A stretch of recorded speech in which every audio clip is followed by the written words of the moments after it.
The financial crisis we're facing today really stemmed from Fannie Mae and Freddie Mac extending trillions of dollars of loans to people that couldn't afford them, that had shoddy accounting practices, no vetting of people's income, liar loans. All of these things stemmed from a policy at Fannie Mae and Freddie Mac, a social policy to give houses to people and loans to people that really never deserved them and couldn't afford them.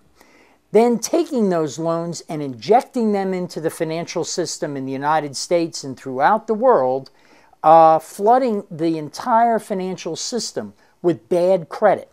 Well, this whole thing with Fannie Mae and Freddie Mac sounds like bad news.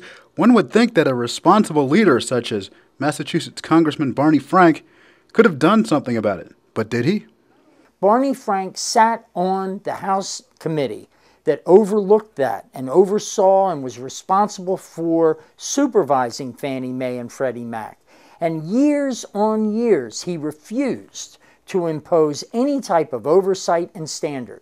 Barney Frank, as an individual, bears more responsibility for this financial crisis and the economic downturn than any other individual, because he was smart enough to know what was going on and decided to keep doing it anyway.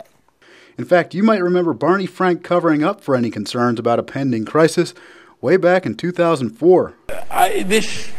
You seem to be saying, well, these are in areas which could raise safety and soundness problems. I don't see anything in your report that raises safety and soundness problems. Frank not only let this fuel for a crisis slip by, but he heralded it. He promoted them and promoted the policy that ended up with this huge bubble that, when it burst, has had negative consequences for millions of American families. For him now to run away and pretend he had nothing to do with it is not only the height of hypocrisy, it's near criminal.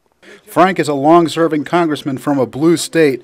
Even so, he is being tested in this election by 34-year-old Sean Belot, whose fundraising has been outstanding this year. Frank has represented this gerrymandered district in Massachusetts for a long time. But I do believe that the electoral challenge that's being mounted to him for the first time in decades is probably a good thing. Bill Wilson also says that this election could wake Frank up to the reality that the days of irresponsibility are over.